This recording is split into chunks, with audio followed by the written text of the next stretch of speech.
नमस्कार मित्र, मी सुधीर कुमार वानखेडे. आज आपण एका खूप प्राचीन अशा लेणीकडे जात आहोत. जी लेणी बघू शकता माझ्या समोर इथं दिसत आहे. हे जे दिसत आहे ही एक खूप प्राचीन अशी लेणी आहे. तर आज आपण या लेणीला पाहणार आहोत मित्र. ती लेणी महाराष्ट्रामध्ये स्थित आहे. जे नांदेड जिल्ह्यामध्ये येते ही लेणी. हातगाव तालुक्यापासून एक 20-25 किलोमीटरपर्यंत असू शकते कदाचित, मला आता एक्झॅक्ट माहीत नाही. हे बघू शकता माझ्यासमोर ही शिऊरची एक खूप प्राचीन अशी लेणी आहे मित्र. वैष्णव समुदायाच्या 3 गुफा आहेत आणि याची नंबरिंगसुद्धा आर्किओलॉजिकल डिपार्टमेंटने केलेली आहे. इथं बघू शकता, इथे झूम करून दाखवतो. इथे 1 नंबर दिलेला आहे.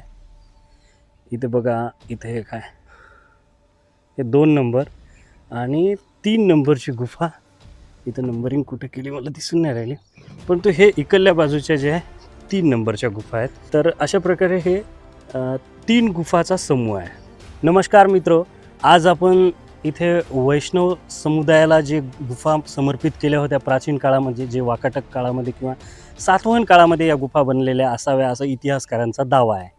हे मागं बघू शकता तुम्ही, इथे हे खंडित मूर्त्या दिसत आहेत तुम्हाला. हे जे समोर दिसत आहे हे खंडित वराह विष्णूचा जे अवतार आहे ते मूर्ती आहे.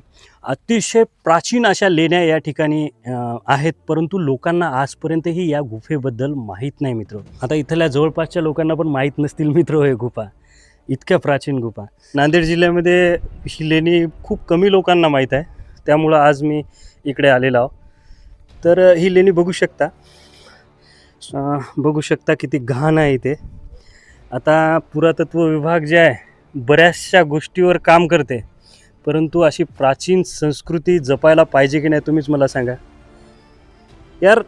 किती फ्रॉड व्हायला आपल्या भारतामध्ये. बऱ्याच गोष्टी बनतात, तुटतात, आणि एवढ्या हजारो वर्षापूर्वीची लेणी जे सातवाहन काळातली आणि किंवा मग वाकाटक काळातली बी असू शकते असे म्हणतात लोक बरेचसे. मी या लेणीचा अभ्यास केला थोडा. हे बघा, विष्णूचा अतिशय प्राचीन असा अवतार या ठिकाणी दाखवलेला आहे.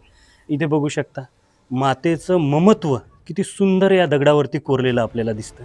ते स्तनपान करताना बाळ, आणि एकूण पण एक विष्णुदेवाची जी आहे इथे मूर्ती आपल्याला दिसते, बघू शकता. आणि इकडल्या जे लेण्या आहेत खंडित आहेत, त्यामुळे ते भाग तुम्हाला दाखवण्यात आणि तुम्हाला म्हणजे पाहण्यात बी काही मजा येणार नाही, तरी पण मी दाखवतो. हे बघा, एक पूर्ण खंडित आहे. इथे एखाद्या 2 मूर्त्या आहेत, पण ते पण बिलकुल चेहरा वगैरे काहीच ओळखू येत नाही. आणि इकडे तर काम थांबलेलं आहे, बघू शकता. तर मेन जे मूर्त्या आहेत ते मी तुम्हाला दाखवतो इथे कोरलेल्या, आणि ते खूप सुंदर आहेत. म्हणजे ते अभ्यास करण्यासाठी खूप चांगलं आहे. बघा, वराह अवतार विष्णूचा, आणि इकडे पण हे विष्णूचा एक अवतारच दाखवलेला आहे. पण आर्किओलॉजिकल डिपार्टमेंटने हे सगळ्या जे लेण्या आहेत याचं संरक्षण करायला पाहिजे मित्र. कारण भारताची अतिशय प्राचीन अशी संस्कृती आहे आणि कुठल्याही प्रकारची इथे सुविधा नाही. तुम्ही बघू शकता एकही व्यक्ती इथे हजर नाही आहे. हे सुरुवातीला इकडल्या बाजूला बघा अशी मूर्ती दिसते. इकडे बघा हे खंडित मूर्त्या दिसतात. इकडल्या गुफेमध्ये हे शनिदेवाची मूर्ती असल्यासारखं इथं पूजा चालू आहे, परंतु एक्झॅक्ट आपल्याला माहीत नाही हे कोण्या देवाचे आहे. पण मधात शिवलिंग दिसत आहे, तर शनिदेवाची पण हे मूर्ती असू शकते. तुम्हाला काय वाटतं ते कॉमेंटमध्ये नक्की कळवा. हे वराह मूर्ती आहे. इकडल्या बाजूला हे दुर्गा देवीची मूर्ती दिसते आणि मधात एक नंदी दिसतोय. परंतु हे जे गुफा आहे ना मित्र, ॲक्च्युली या गुफेशी कनेक्ट हे नंदी दिसत नाही, बघू शकता. आता हे महादेवाची मंदिर जे आहे पहिलं आहे की आत्ताच आहे मला माहीत नाही, परंतु तुम्हाला काय वाटतं ते कॉमेंट करून नक्की कळवा. इथे बघा इकडल्या बाजूला अशा छोट्या हे खाली बघा किती छोट्या मूर्त्या आहेत, परंतु हे काळाच्या ओघात मिटून गेलेल्या आहेत बऱ्याचशा. इथे पण होत्या, ते पण मिटलेल्या आहेत. इथे बघा हे विष्णूचाच अवतार दिसतोय, फूल वगैरे हातामध्ये. इकडल्या बाजूला बघा हे रामाची मूर्ती दिसते, बघू शकता. कारण इथे मागे जे आहे म्हणजे ते धनुष्य दिसत आहे इकडल्या बाजूला, आणि इकडल्या बाजूला बाणाच्या ते काड्या, त्यामुळे हे रामाची मूर्ती असू शकते. आणि इथं जे आहे गुफा थांबल्या इथं काम, तर इकडे काही नाही आहे. आणि इकडल्या बाजूला आता शिवालयामध्ये जायच्या अगोदर आपण इकडल्या गुफा बघूया. इकडे बघा इकडे हे अशा प्रकारे कलाकृती आहे. हे पण विष्णूचा अवतार आहे. आणि इथे निद्रा अवस्थेमध्ये विष्णूला दाखवलेलं आहे, विष्णुदेवाला. आणि ही दुर्गा देवीची मूर्ती तुम्हाला आधीच दाखवली बघा. इथं गणपतीची एक मूर्ती दाखवली. हे वरून बघा विष्णुदेवाचे अवतार दाखवलेले आहेत वेगवेगळे. इकडे हे खंडित मूर्ती दिसते.